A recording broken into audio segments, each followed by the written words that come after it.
Sugar magnolia, blossoms blooming, heads all empty and I don't care. Saw my baby down by the river, knew she'd have to come up soon for air.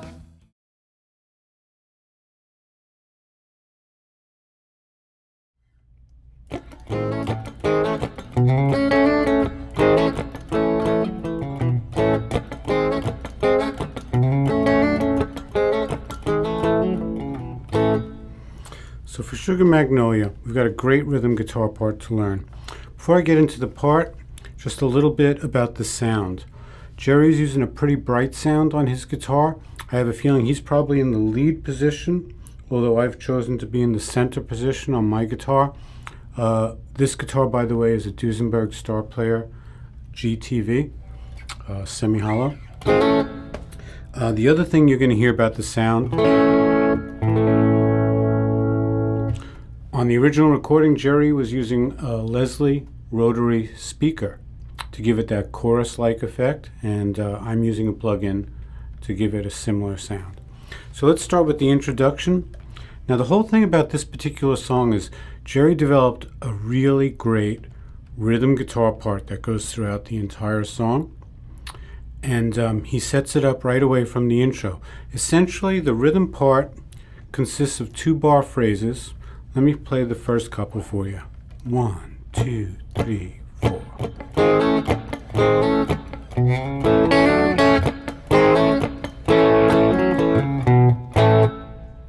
So what's going on with these 2-bar phrases is in the first bar of each phrase, Jerry's laying down a rhythm.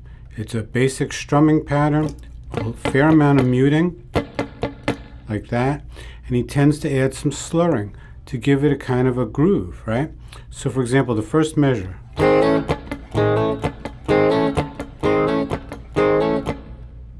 Now the second measure adds a little riff. So the 2-bar phrases that go throughout the song tend to be rhythm, riff, rhythm, riff. Something like this. 2, 3, 4.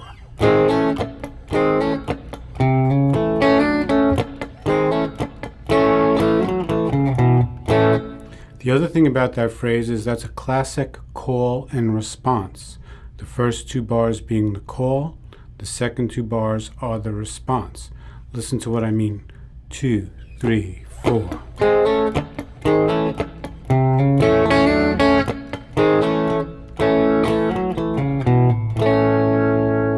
You can hear the second 2 bars are sort of an answer, again, a response to the first 2.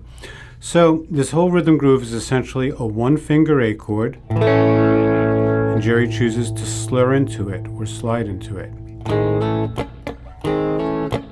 You'll notice then I mute and strike the muted strings.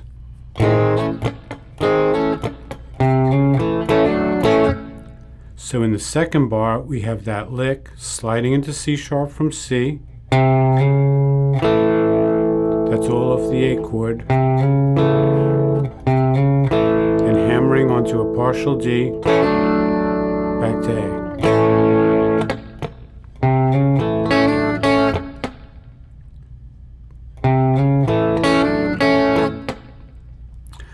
The second 2 bars, or I should say bars 3 and 4, are pretty much the same except with the answer. So it's like 2, 3, 4.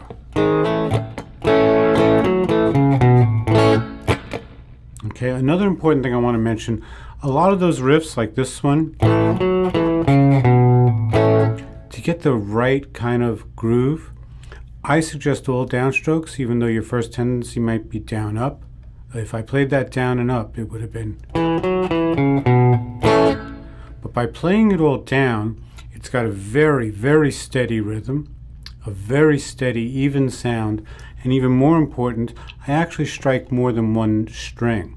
So even though it's a single note riff, and then that chord, by striking more than one string, I play the melody with the is on the bottom, and the other strings are muted, right? And it has a big sound. Again. So I'm intentionally striking the other strings, but I keep them muted.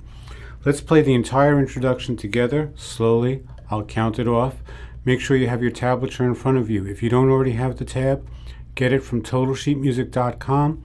On the left-hand side of the window, there's a tab or a button to take you to the ultimate easy play-along tablatures. Press that button, you'll see a song selection. Pick this one and get your tablature. 1, 2, 3, 4.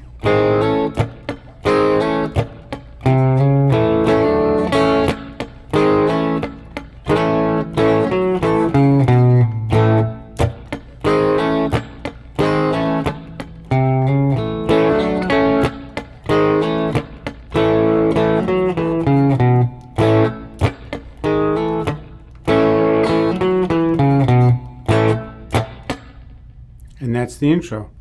Next, let's take a look at the verse.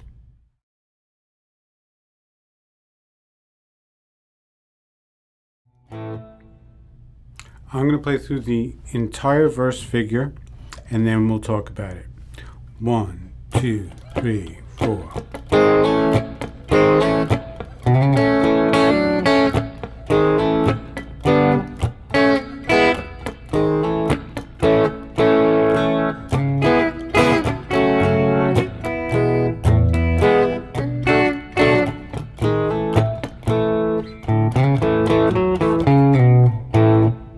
So that was the entire verse.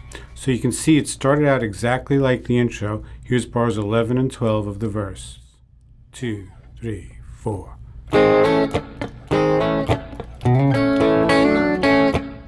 Now, bars 13 and 14 start out with the slide into A to a G, A, E, A. Okay, so here's bars 13 and 14. 2, 3, 4.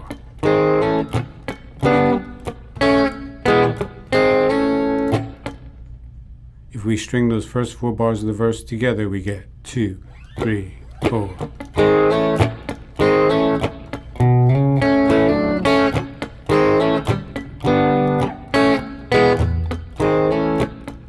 Now moving into bar 15.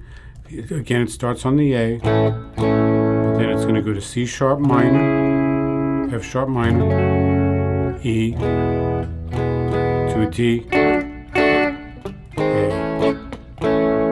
and then it ends on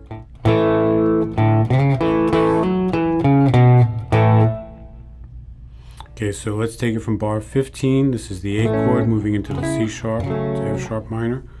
1, 2, 3, 4.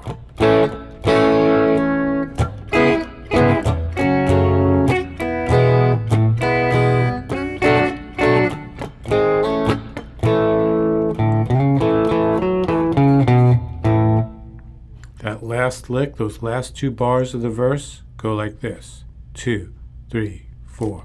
1, 2. With the slurs, 3, 4. 1, 2. And that's the entire verse figure.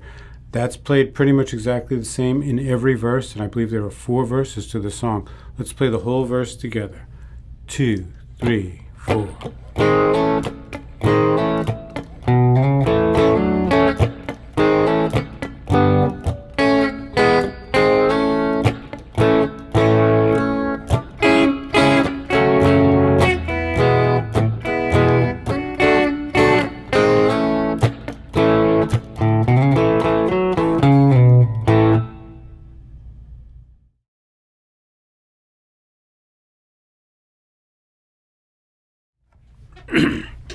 Okay, the bridge section is pretty cool. Jerry moves up, it goes to a D chord, and instead of going to your standard D bar chord, he goes all the way up here to the 7th fret, which is the top 3 notes of that standard D bar chord. And he does that intentionally because he's going to maintain that slurring kind of figure, that kind of thing, but he's going to do it up here. And here's how he does it. I'm going to play a couple bars of the bridge for you. 2, 3, 4.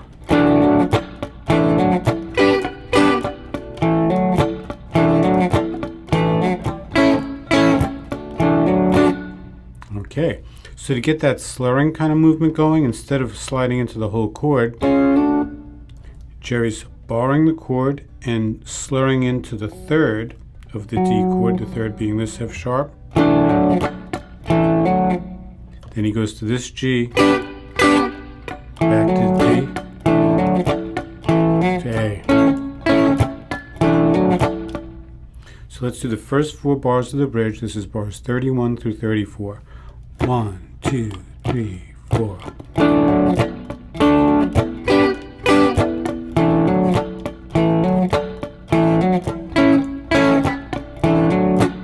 Now the next 4 bars of the bridge, or let's take the whole bridge out from there. So this is from bar 35. It starts on the D, to the G, to the D, the D, A, E, A.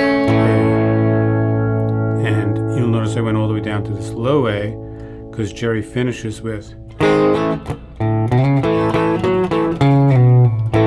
that same lick that he used to end the verses. Okay, so let's do the entire bridge together slowly. Play along with me. This is from bar 31. 1, 2, 3, 4.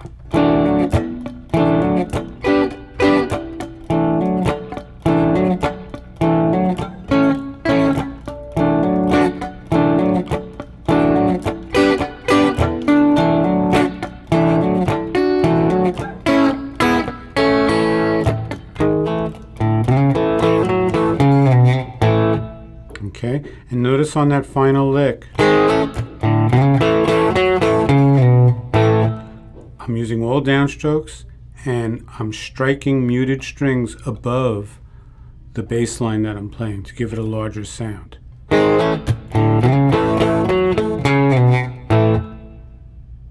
Let's move on to the guitar solo.